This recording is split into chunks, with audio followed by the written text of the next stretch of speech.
The WingtraOne is what you might hear it, but we just say the WingtraGen Gen II.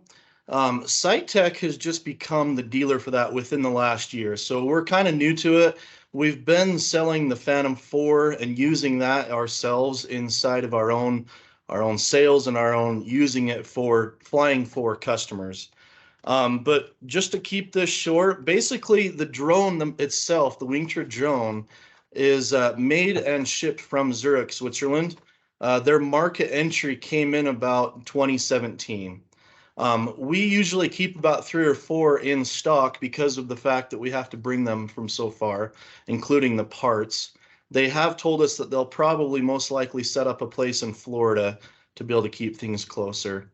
One big thing about the Wingtra drone that is way different than some of the other drones that are traditionally been being used, such as the Phantom 4, the Matrice 300, the EBs, all that. If some of you have not seen how this flies, it's a VTOL drone, a vertical takeoff and landing. What it's going to do is it's going to take off vertically, and then you're going to set a specific height that it's going to transform into a fixed wing, kind of like a plane. It's going to actually transition flat and fly perpendicular, if you will. One of the coolest parts about this drone is the fact that it will just land right back in the same spot, auto takeoff, auto landing. And the fact that this drone can fly as long as it can on the two batteries that it carries is the fact that it doesn't use very much power, any more battery power, once it transitions into fixed wing. What it does is it only really needs the propellers at that point and power to keep it straight and keep a speed. The propellers, if you ever hear one take off, when it transitions, it really cuts back on the power quite a bit. So that's where the Wingtra can stay in the air for quite a long time. One other quick thing to note with the Wingtra is it is really strictly a mapping drone. Where Darren was talking about where they're taking pictures of their job sites, we used to do that with our Wingtras that I've flown before and with the Phantom 4s. This drone does not have the ability to let you just stop in flight and actually stop, hover, take pictures, take video. You can control this drone manually when it's landing. If there's a problem, too much wind, a wind gust, or it's going to land in the wrong spot. You do have the ability to control it at a certain point, but if anybody is ever looking into the Wingtra, it's really strictly a mapping drone, like I said. Um, some of the key features that it has are not much different than most drones that are out there. A little bit later on in my slide, I'll show you some of the really, really neat parts of it. But you can bring a KML, either export that in, you can bring that in, or you can map your own area. One of the things I'll talk about a little bit later is the fact that you can do corridor mapping with this drone.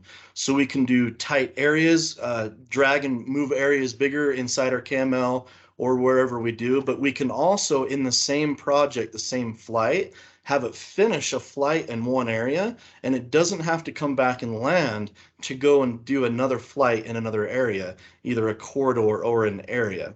And I'll explain that a little bit coming up. One cool feature is the terrain following, and I know a lot of drones have terrain following. Some drones you have to actually upload a DSM. This one has the ability to just toggle it on and off.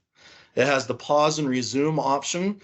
This drone, since it's not a fixed drone, fixed propeller, if you will, if you had to stop mid-flight, it goes into a circle pattern, but then you can resume. You can also bring it back, change the batteries, and resume. It has offline mapping through what's called a Wingtra Hub.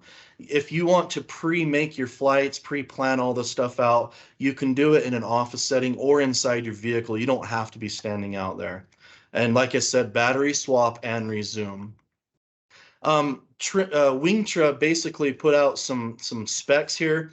I understand what some of you are thinking. This may not be true to some of the drones that you have, but bear with me. Maximum coverage area in 1 hour for this drone. Multi-copter drones with a 20 megapixel camera are only going to do about 32 acres, and I know that that may change with some drones. Other fixed wings like the EBs that used to kind of come in and crash land with the same 20 megapixel camera, about 178 acres. I know that the Wingtra, or the excuse me, the Matrice 300 has that 42 megapixel camera also for a bigger area. But with the WingtraOne, there's multiple different camera options, and I'll explain those in a second. But this coverage area right here in a 1 hour flight with the 42 megapixel camera, they're calling out 408 acres of flight coverage area. A lot of that is the height of your drone. Those of you that you do fly, you know that with a 42 or a higher gig or megapixel, excuse me, we can fly higher, so our flight paths and lines can be quite a bit longer. Data collection, one other thing that Wingtra has put out there is just an example of what they've come up with different ways to do this and gathering information on a job site. So for example here, data collection time and cost for 3,000 acres. With the WingtraOne, that can be done in about 3 days at a cost of $4,500. Multicopter drones with those smaller megapixel can take up to 10 days, 15,000. And then other areas of gathering that, such as using vehicles on the ground, walking it, the other ways, you got about 20 days, 30,000. Those of you that haven't been using drones, this is one good example of why the drone accuracy is so important. We can get that ground sampling distance down to 0.3 inches, or if you're doing centimeters, 0.7. That's on the horizontal or the ground sampling distance. At the top there, you can see that traditional GNSS survey. That is something that the more effort we put into it, using other ways without the drone, the better the coverage is going to be. But with drone survey and those point clouds, we can come up with, thousands and millions of points.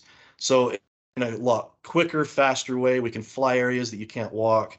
The accuracy in drone survey, especially with the WingtraOne, this mapping drone, can get us very, very tight accuracies out in the field. Some of the specs that come along with the WingtraOne, the drone type, like we talked about, it's a tail sitter, vertical takeoff and landing drone. The weight of the drone is 8.1 pounds. The speed when it is actually flying is 35 miles per hour. So it flies quite fast. I know some of the other drones do fly that fast. So the camera shutter is very, very fast. It's flying 35 miles an hour. The max payload, 1.8 pounds. The Wingtra right now does not have the ability to do a LiDAR. That might have been a question that someone asked. LiDAR is not an option yet, but they are working on that. The wingspan, it sits about 4.1 feet wide. It's a pretty big drone. We've nicknamed ours the Orange Creamsicle, but that's open for anybody's ideas. The battery capacity, 2 batteries go in this drone. It's a pair. It requires a pair. The radio link is about 6 miles, direct line of sight, but we all know that those of you that fly, we know that we got to keep it in sight, so 6 miles might not be reality for the line of sight, being able to see the drone. But when we talk about corridors here just in a second, that'll make a little bit more sense on that. The auto landing accuracy, they claim about 7 feet. We've had our drone, when we've had it out flying it here at Sitech a couple different times, I mean, we haven't marked the ground, but we've taken off and landed within 2 or 3 feet most of the time, especially in the wind, because this drone actually, here at the very bottom, you'll notice that the max sustained wind on this drone can be about 27 miles per hour. Maxed wind gusts, about 40 miles per hour. And when it's on the ground, about 19 miles an hour. What I mean by that is the drone is pretty wide, right? When it's sitting on the ground, it does pretty well when it's in the air. The drone will get up in the air and fly really well. If you've got wind coming from, let's say, your left side, you're not going to want to map your drone flights with the Wingtra to where it has a huge tailwind or a huge headwind. We want to kind of go side by side. But having said that, the drone actually will fly in pretty high sustained winds. Where the biggest problem is when it lands or about to take off. If you've got high winds, there's a lot of wing area there that the wind can pick the drone up and tip it over. Some of our customers that have had the drone long before we became the dealers have actually had drones tip over after it lands. It's got a really cool algorithm inside the drone. It's pretty impressive. There's a sensor in the bottom of the drone by the tip there in the middle that actually is sensing the ground as it's about to land, and it can come in on an angle and right at the last second actually vertically land. It's pretty impressive. Some of the camera options to cover that real quick. The 42 megapixel camera, the Sony RX1 or RX2, excuse me, is the high grade one. It can come with a 24 megapixel camera also, and we can load into this drone a 24 megapixel oblique camera. So that oblique camera sits on about a 20-degree angle, I believe it is. So if you're going to be flying anything that has a lot of vertical faces, buildings, structures, houses, antennas, all that stuff, the oblique is a good camera to be able to get a good point cloud off of that. The included in the bundle when it comes from Wingtra is obviously the Wingtra drone, the carrying sleeve that is a soft case. I'll explain to you just in a second. We suggest a hard case because of how big the wing is itself. Comes with the carrying case, which is that black box that carries a lot of the other smaller stuff that you see there, the propellers and the batteries. The tablet, and it comes with the software already in it.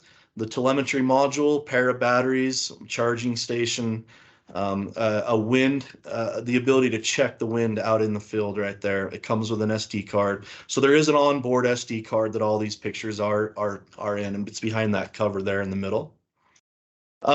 That is what the tablet looks like. It's a Samsung-based tablet.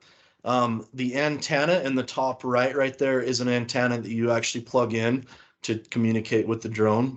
You plug it in, put it on and off, clip it on and off, so it's easier to get it in the case. It does, like I said, fly with 2 batteries. The little nose cap comes off the top of this drone. You click them both in there. The drone is also monitoring battery life. So one other thing I was going to mention in the wind speed, if the wind speed is too high and it has a situation where it needs to come back, it will automatically engage a return to home option if the winds are too high. It'll also return to home based on different battery strengths. A lot of drones sometimes have that set window where it comes back when the battery gets to a certain point. The drone will actually come back based on home point distance, wind speed, performance of the battery, all that. So sometimes it may come back at 35%, sometimes it'll be 20. It all depends on its onboard. But it does come with that battery charger right there that you can charge with a plug either in your vehicle. There is a car charger option also. Now, it does come with different propellers. It comes with a low altitude and a high altitude. They claim anywhere from about 4,800 to 5,000 feet is where you would switch between low and high. We all know that in like the Salt Lake Valley, you start out and you fly up 4,000 or 400 feet. You're going to probably be in that. We at Sitech have found that really, unless we're working high up in the mountains by Park City, any of those areas, we're just going to use the low altitude. It still seems to work pretty good, but we can change the propellers out. The hard case is what Sitech has found is the best for this drone. It comes with either one. And then, Troy, I'm trying to kind of get through some of this, not make it a sales pitch here, but we did want to show you that if anybody is interested in the drone, you can go to their website and you can kind of configure it in different options here. So this option right here is with the WingtraOne Gen II bundle with the Sony A6100 24 megapixel camera, the PPK Sony for that. You can change over here on the right, the accidental, the hard case. You can change it however you want. That's about a $2,600 drone. The one that we fly here at Sitech that we do fly for customers is the Sony RX1 or RX1R2. It also has the PPK unlimited option in there. We have the hard case there. What I did want to show you real quick here is the setting up the areas. Setting up area planning looks a lot like other drones that you may have if you already have drones. If you don't, this is where you can upload a KML file, or you can simply just take those white dots and find your area. The drone tablet really only needs internet for just a minute to be able to get a map, basically a map in the background. Other than that, it doesn't have to fly with any information from your phone, a hotspot or anything. But in this example right here, this A1, that's an area, this is the Bayview landfill down by Utah Lake. You actually can drag it, open it, and then on the right side, it'll bring over where you can turn on and off terrain awareness.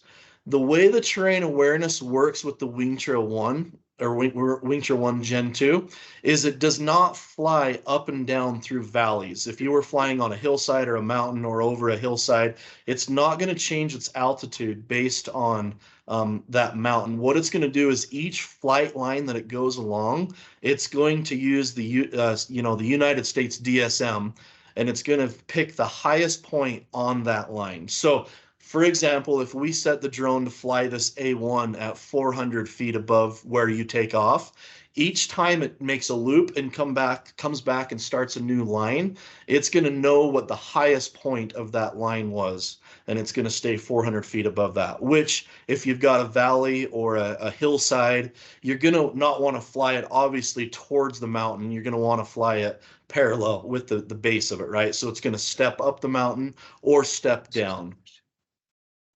Real quick, the overflight is something that everybody always asks. How far is it overfly past your line? Once I make that box right there, the drone is going to make a quick loop to fly back in. It's very fast, very efficient, doesn't overfly very, very far. I don't know the actual feet. The other really cool part about the Wingtra is in the bottom right picture there. If you notice that, I've got an A1, A2, A3, and A4.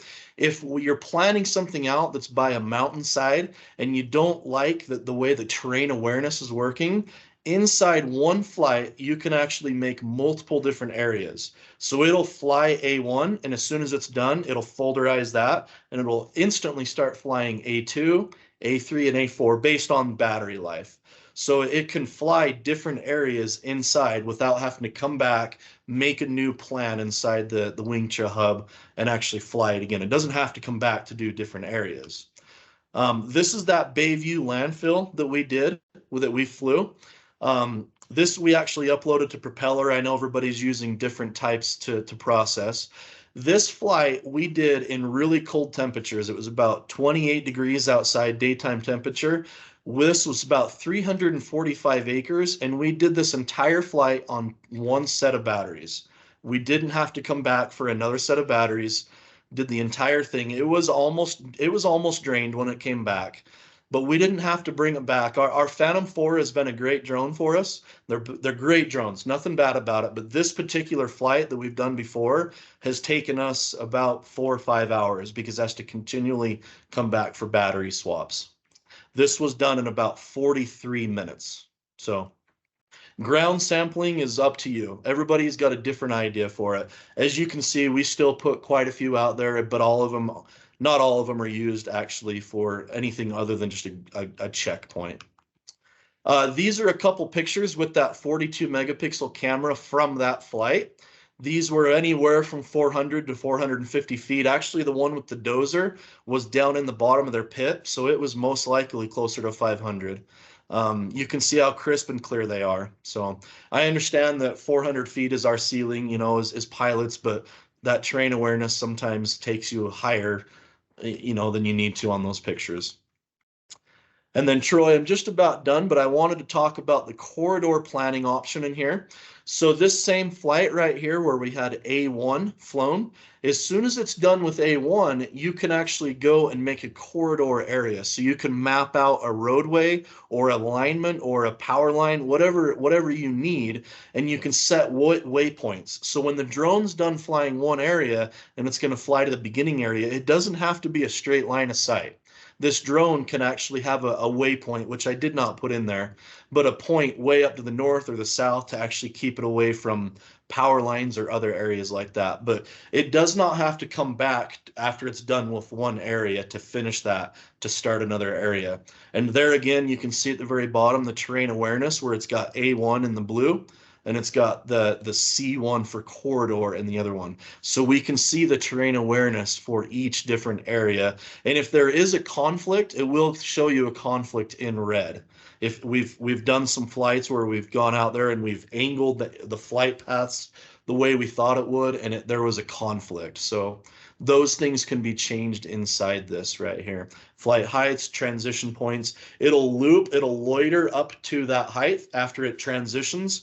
And that's where the battery life stays strong with these drones. It only really drains a lot when it's taking off and landing. Once it's in fixed flight, those propellers are so low in speed RPM that sometimes you can barely hear it flying over the top of you. But a big orange drone, it's a lot easier to see, that's for sure.